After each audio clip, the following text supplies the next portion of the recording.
What's up, guys? It's your boy Ethan. Hope you're having a great day. Welcome back to another video on the channel, and this is part 2 of the last video that we just uploaded.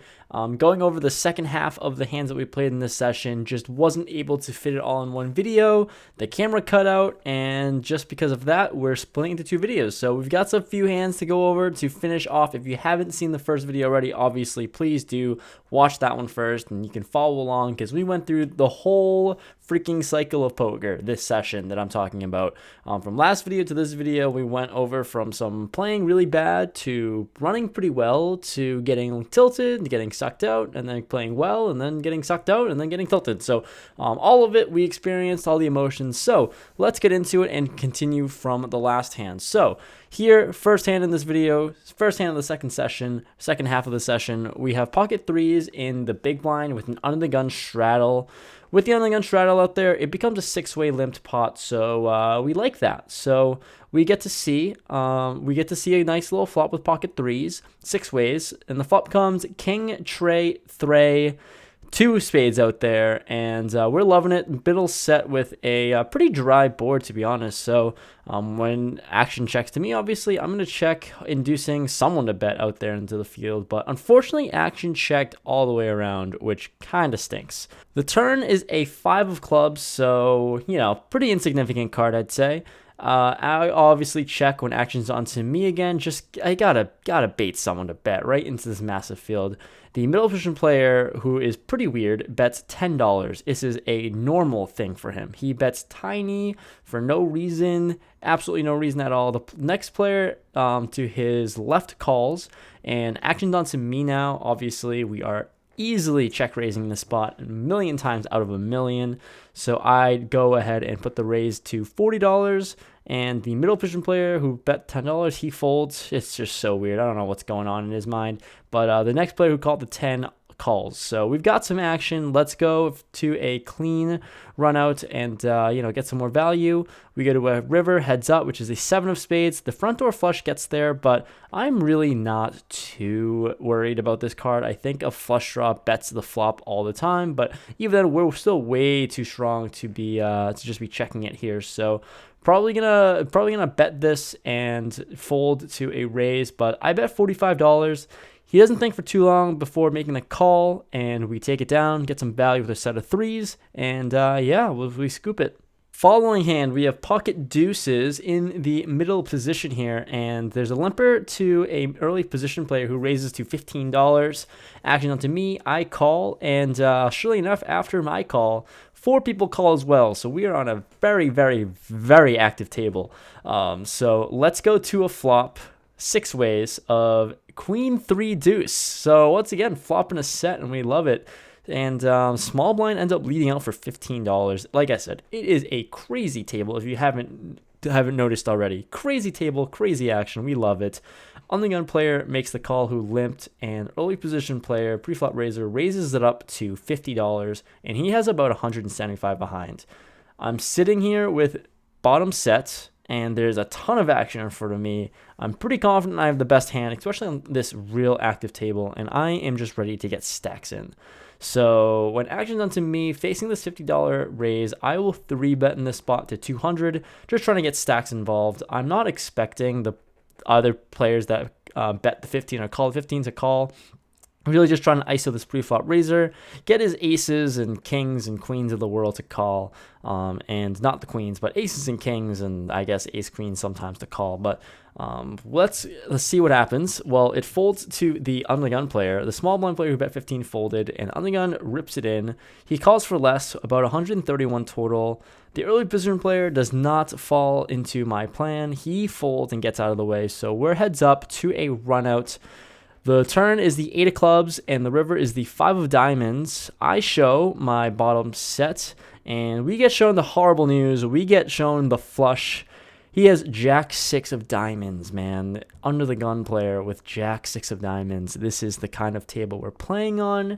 This was the hand to send me on a fury of tilt, because it was Jack 6, not because it was the flush that came in. I was upset that the flush came in, but it was mainly because it was Jack 6. So well, that happened, and we're moving on.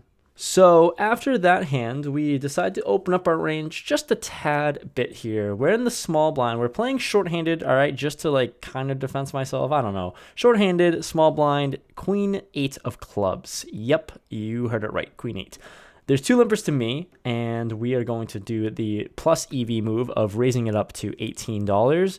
And obviously on such an active table, we're going to go 4 ways to a flop after 3 people call. So 4 ways to a flop. Flop comes 10-6-5 all clubs. Yeah. I kind of got bailed out with the queen 8 by flopping a queen high flush, and this is when we're loving life. So I'm first to act out of position here in the small blind. I think I just have to lead in this spot. Charge the max for the ace or king of clubs for sure, and I think I can get a lot of value here. And if somehow we're in a cooler spot with against lower clubs, well, we're going to go with it. So I bet $45.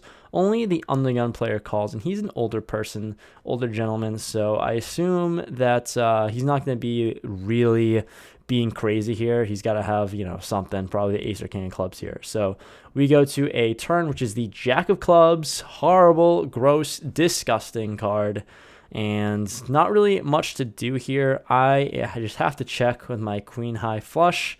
He bets $85 into me, and he has about 220 behind. Such a gross spot, man. Such a gross spot. There's nothing I can do here. I tank for a while. I probably tanked for like a minute and a half, which seems really, really long. And it's just nothing I can do. Trying to like find a hand that I can beat, and realistically, like no one's doing this with the 9 of clubs. So that's really it. And that's it. No one's betting with a 9 high flush here on this board. So just gotta lay it down. I thought about maybe calling to peel like an idiot, but obviously we have to let go of this hand, unfortunately, and karma bites us in the ass for playing queen 8 of clubs. Hand after that, we have ace king of hearts in the big blind with an under the gun straddle. Cutoff opens it up to $12. I have never seen this guy raise, literally never. He freaking limped with kings before, and him raising here, even if it's 12 on a straddled pot, it's just super strong. The button calls, and action onto me. Like I said, I know he's really strong, but ace king suited is a real premium hand. We're gonna 3-bet this, especially out of position. Well, we 3-bet to $50. The cutoff and the button also have about like $700 as well, so we're playing pretty similar stacks, and obviously with a premium hand, I'm trying to get as much money as I can in the middle pre-flop. The cutoff then, he 4-bets to $100. He just always has it in this spot, and action's onto me because the button obviously is going to fold to this 4-bets. He just literally always has it, and I almost thought about folding here, but thinking about my options, like I think calling's terrible. I think raising is even worse against the specific player. Like he literally always has it, but I do block a bunch of combos of aces and kings, so with the equity of just, I guess, hoping for a flush, I decide to go ahead and put in the extra 50, and we call.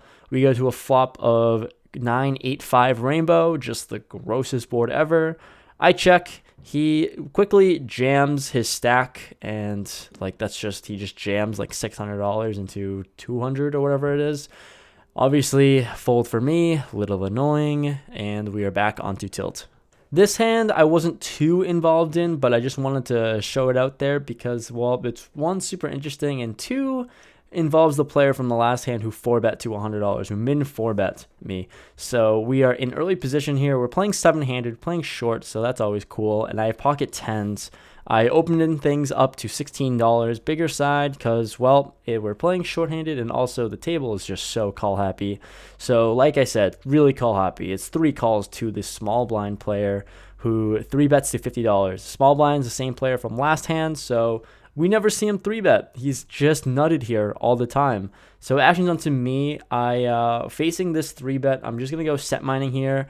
Probably can fold this all the time, especially against this player type, but like I said, I'm tilted and I'm trying to just play some hands. So I call the 50, and there's 2 calls as well. So we're going 4 ways to a 3-bet pot. This table's phenomenal. The flop comes ace, queen, 7, 2 clubs out there, so not the flop we're looking for. We're just giving up and shutting down.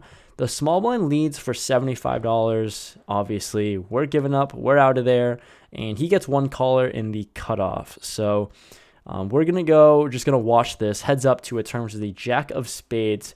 Small blind ends up jamming about $150 effective, and the cutoff quickly snap calls. So we're going to a run out. They both expose their cards. So small blind has pocket kings, and the cutoff has queen jack offsuit. So 2-pair versus kings. I'm not really sure what the small blind's doing. I guess he really overplayed his pocket kings, especially with that ace out there. He wasn't scared of it for some reason. The river comes a 10, one of the 2 10s remaining, and it's crazy scenario. If we saw that full run out, that would have been really tough. And the small blind takes it down with his Broadway.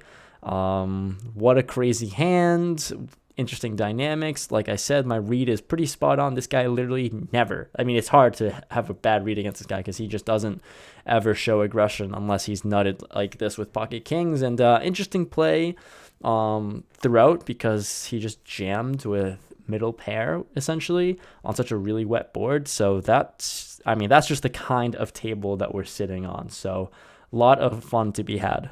A lot of fun is correct, as we pick up pocket aces in the cutoff, and there's 2 limpers to me. 2 limps, aces, super active table. We're going to raise it up to $20, thinking that we can get at least like 1 or 2 callers max. No, we don't get 1 or 2 callers max. We get 4 callers. 4 to a $20 raise in a 1-3 game.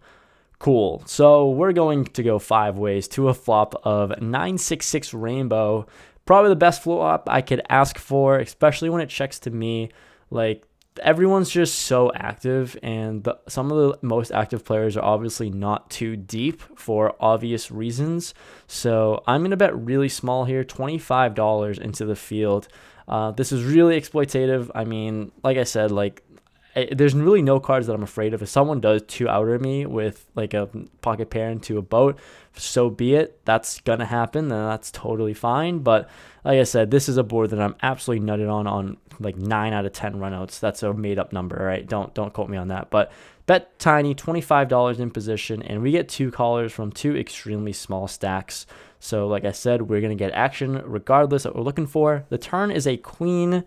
The big blind now jams his whole stack, $55. The player to my right, who also called on the flop, he also calls all in for less, $50 total. Yes, we're going with this hand, obviously. There's no way we're folding, so we're in there. The river is some blank, whatever it is, not important because we take it down with aces. Some guy showed the big blind showed a queen. I think it was like queen 8. Or something like that, and the other guy to my right showed a draw. So we take it down, and sure, we'll stack 2 people at the same time. We're back with the real terrible quality outro here. Unfortunately, if you guys couldn't tell, my camera died halfway through me talking about my hands, going over the hand analysis. So I tried to do the hand reviews there, but I was kind of stupid and didn't charge my camera. So we're using this stupid, terrible iPhone quality. But yeah, so what the hell happened? Well, I played for way too long, longer than I should have and longer than I thought I was going to. That usually happens a lot, right? But so I ended up playing for 9 hours. Right now it's 12 midnight, a little past midnight, and I'm just getting out of here, unfortunately. But the game was so good. The game was really good. I was not good, unfortunately. Oh, I gotta get my stupid backpack, this debacle again. I was unfortunately terrible and played horrendous. I don't know. I went through, so basically, I'm just going to talk because I'm just going to keep talking. But basically, I went through every single emotion you could imagine playing poker. I started off in the beginning playing pretty terribly, horrendously actually.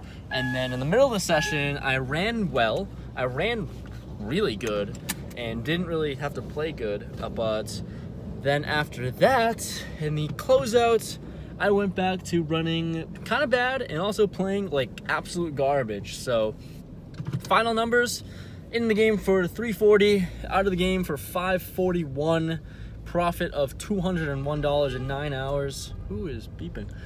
So that sucked. But anyways, hopefully you enjoyed the video. hopefully you enjoyed the absolute fury of the slur of hands that I went through, because there's a lot, and I'm gonna go rapid fire on them because there's so many to go through. But yeah, if you guys got like content, this was a video for content, guys. So I'm done rambling because this video is probably gonna be so long. But anyways, I'm out. Peace. Thanks for watching. Leave a like.